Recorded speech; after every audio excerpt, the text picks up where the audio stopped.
Escape from Manila muna kami. Ay, pwede masyado mag-banking. Baho eh, no?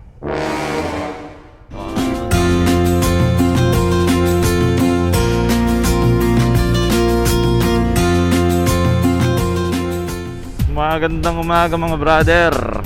Linggo na naman, so mag-rides tayo ngayon kasama si OBR. Yun, so pupunta tayo ngayon sa Pililla Rizal. Chillax lang. Doon ko na rin pala ayusin yung belt natin. So doon ko ikakabit sa sa Pililla yung belt. Doon tayo magbabaklas mamaya ng CBT. Check na rin natin yung condition ng belt para pag uwi namin, ma-break in na rin agad.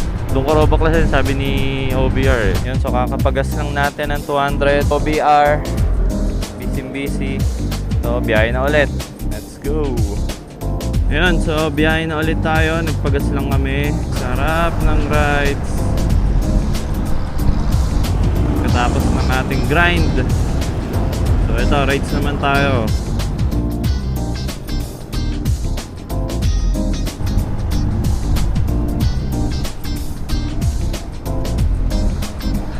Ito yung truck na konting pintura na lang yung pumipirma. Tetano na may konting truck. Ayan, so medyo malamig dito guys kasi makulimlim. Time check 8 AM. Tama yung rides natin. Ito yung mga ideal weather natin pag nag-rides eh. Makulimlim, at least hindi tayo sunog, hindi tayo initan. Ang ganda yung weather, so hindi tayo masyadong pagod. Eh, ganda oh. Tayo pwede masyado mag-banking. Kasama natin si OBR. So chill ride lang. So kamusta yung audio pala natin? Sana hindi nagpipik tayo sa wind noise. Wala pa nilalagay na dead cut eh. So bali foam pa lang inilalagay ko. Sana okay naman siya. Nakakita na naman tayo ng puno ulit. Nagutom na ako. Hanap muna kami makakainan tapos kakain lang muna kami. Kain muna tayo, be.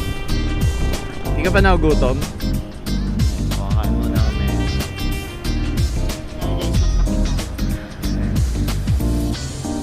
Kakain lang muna kami dito. Tanggal gutom. Okay, so biyahe na ulit tayo.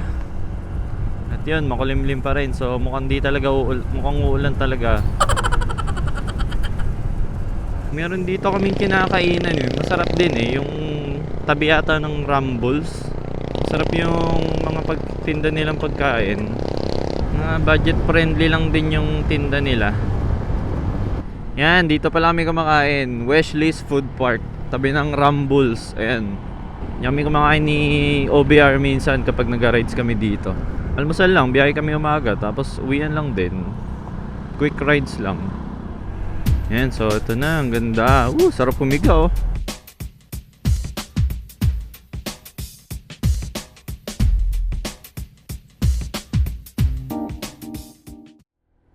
Malayo-layong tulakan pa to. Ano yun?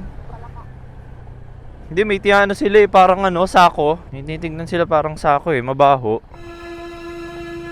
Ano kaya yun? Yan, may tinitignan sila dun eh. Makikismis. Kunyari, babalik tayo.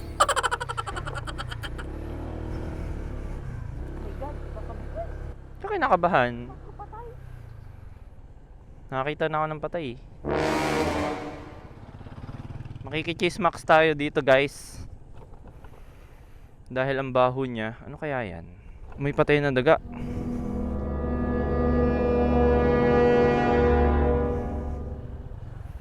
Baho, ano yan? Nakatali. Ano kaya yan? Baho eh, no?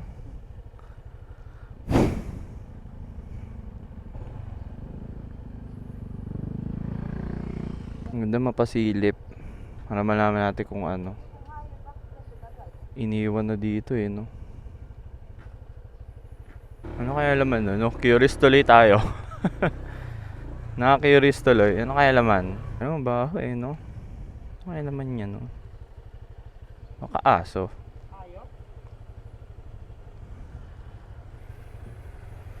Ayo, parang balahibo. Ayo, oo nga. Aso. Ano yung aso ba? Kawawa naman. Oo, aso eh. Ayun, oh. Mabalbon. Balahibo. Ay, oo nga, aso nga. Wala naman taong mabalbon. Aso. Aso kuya, no? Aso or baka kambing. May kambing bang itim? Oh, ay sisingaw din eh. Ganda sana mahukayan eh. Tara. Kambing pala. Or aso, no? Parang aso eh. Kaya nga eh. Nahirap na. Oy, report ka agad yan. Wala, ano naman pala. Laki, kaso ba't dyan lang tinapon? Hindi mo lang inilibing sana. Nailibing na sana. Sa barangay dapat. So yun guys, kala namin meron ng crime scene. Mabaho eh, nakiisyoso kami kasi pag dumadaan daw sila, mabaho. Eh may nakita silang sako doon na nakatali. Kawawa naman, sana inilibing na lang. Nilagay sa sako eh, bumaho tuloy. Sana inilibing na lang para ano, maayos naman yung ano niya, yung pagkamatay niya. Yeah, rest in peace na lang sa aso na yon, or kung kambing man. Nandun na siya sa langit. Tumatakbo na, kumakain ng maraming damo.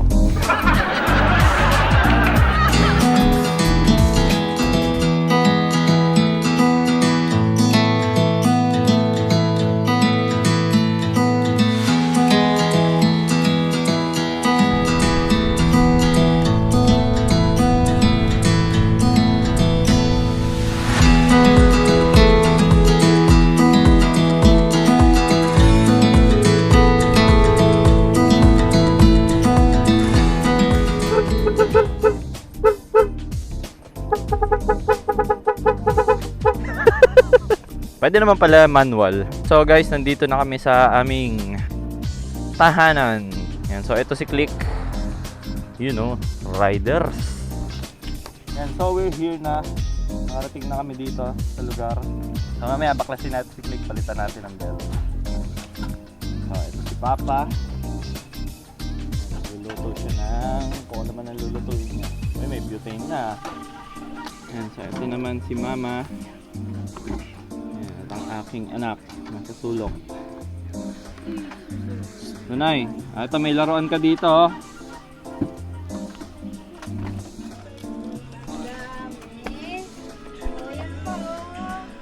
Nanay. So nandito kami sa aming mini kubo. Ayan. So ito yung view niya, ang ganda, oh. Tahimik lang.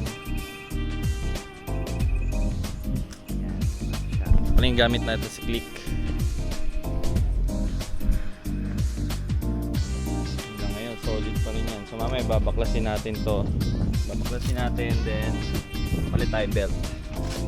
Ayan, so kakain lang din muna kami at nagugutom na naman ako eh. Putip lang muna kami. Ayan, so ito ang aming maliit na tambayan. Escape from Manila muna kami. Shoutout. Shoutout sa tatlong nasa loob. Isang maliit. Si Papa. Hapsap. Ay, niluto mo pa. Kain na muna tayo.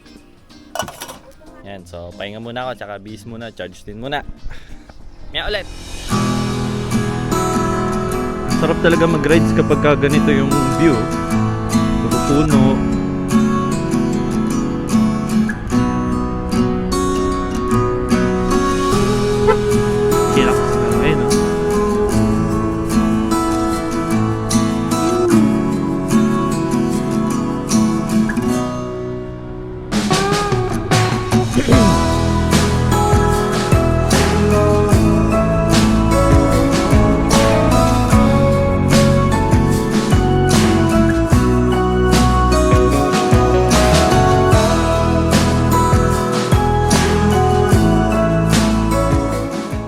Alright, so baklasin na natin si Click.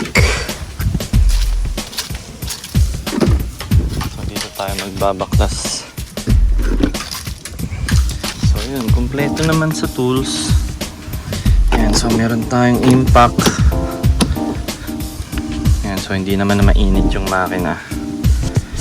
Yun, take note lang huwag kayo magbabaklas ng init ang makina. So itong kailangan natin 8.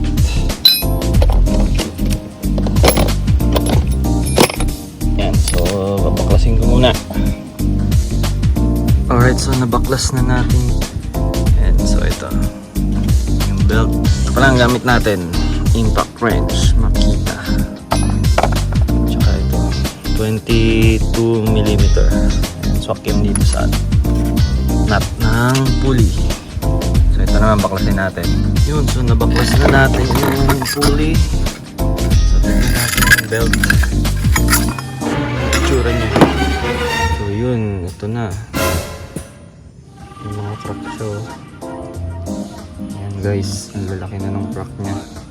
So kailangan ko na talaga siyang palitan. Ayan o. Ayan guys, ang lalaki ng crack. Ayan, so ito ang 2 years na araw-araw ginagamit. Grabe, ang lalaki o. Uy, solid. Halos lahat meron na.